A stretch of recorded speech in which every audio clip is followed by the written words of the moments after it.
Baik, terima kasih atas kesempatan yang diberikan kepada saya.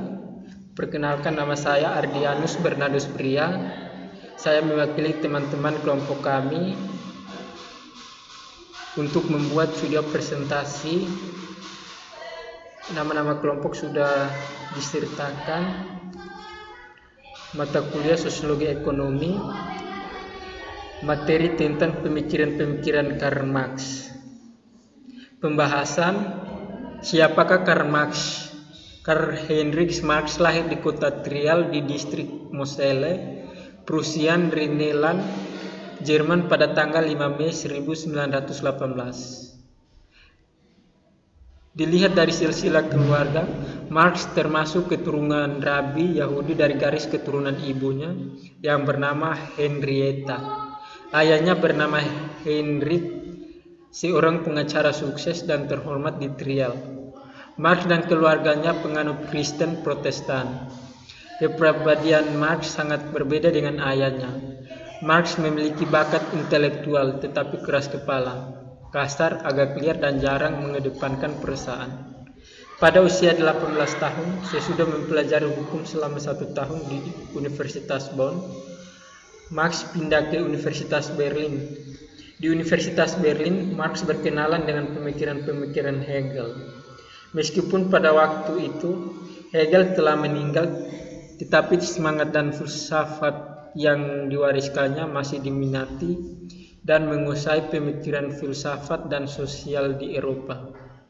Sebelum mengenal pemikiran dan filsafat Hegel, Marx telah mengenali pemikiran dan filsafat Immanuel Kant, yaitu bahwa manusia berawal dari sebuah kesempurnaan atau the Holy Spirit of God, tetapi kemudian masuk ke dalam dunia yang penuh keterbatasan, kotor dan tidak suci.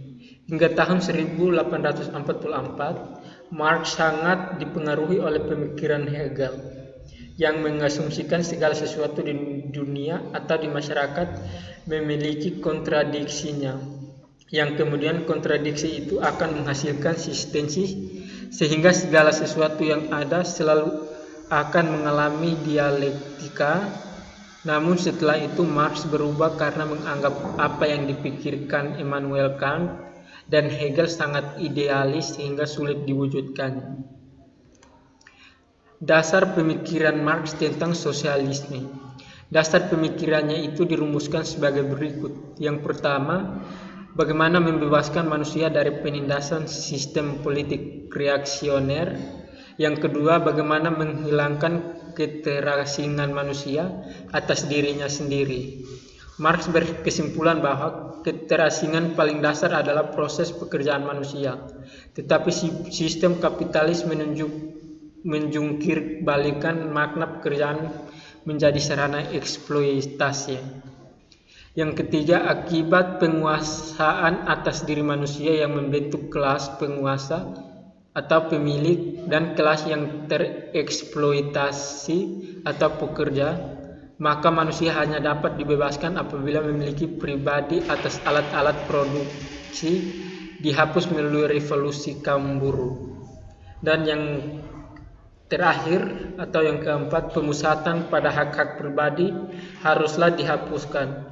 Penghapusan itu hanya dapat dilakukan dengan menerapkan sistem sosialisme. Pemikiran Marx tentang pertentangan kelas. Kondisi ini terjadi pertentangan kelas antara buruh dan majikan. Para buruh nekat melakukan perlawanan dengan melakukan penyerangan atas alat dan lahan milik majikannya.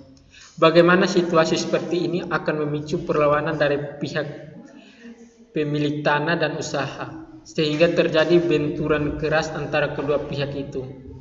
Untuk membumikan teorinya, Marx mempunyai tujuan pertama, misi edukasi, yakni misi penyadaran kepada masyarakat yang belum mengetahui keadaan mereka sebenarnya. Yang kedua, aksi, yaitu menyerukan kepada kaum proletar atau rakyat miskin tertindas untuk mempersiapkan lahirnya revolusi.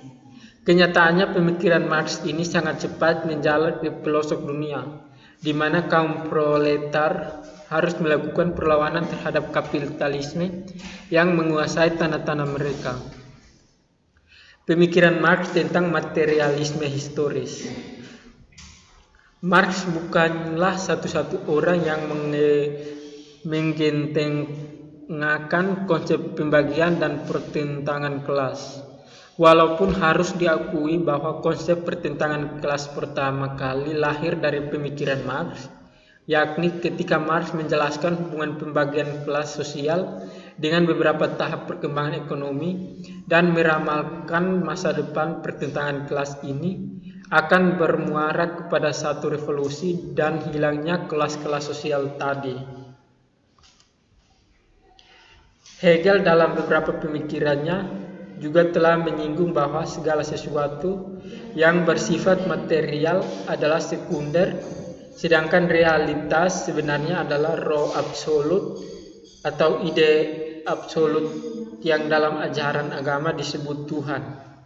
Meskipun pemikiran Hegel ini ditinggalkan oleh Marx karena dianggap tidak realistis dan sulit untuk direalisasikan.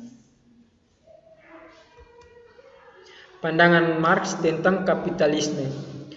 Marx dengan kemampuan ilmu ekonominya menilai bahwa konsep kapitalisme adalah sistem sosioekonomi yang dibangun untuk mencari keuntungan yang didapat dari proses produksi. Bukan dagang, riba, memeras, ataupun mencuri secara langsung. Tema besar dalam pemikiran Marx sebenarnya berkisar pada konsep kritik atas ekonomi politik. Kritik tersebut terhadap ekonomi politik ini membawa Marx pada kritik filsafat mengenai pembagian kerja. Arah yang dituju adalah kembali ke belakang dan mempertentangkan antara perumusan pandangan atas kemanusiaan sebagai satu keutuhan sebelum datangnya industrialisasi, yakni sebagaimana suatu spesies yang tidak mengenal alienasi dengan kondisi yang terpecah-pecah dan kalah. Dengan kapitalisme, alienasi baginya kemanusiaan serta subdivisi individualnya. Hal ini hanya terjadi dalam peradaban kapitalisme. Baik, itulah hasil presentasi materi dari kelompok kami. Sekian dan terima kasih. Selamat pagi untuk kita semua.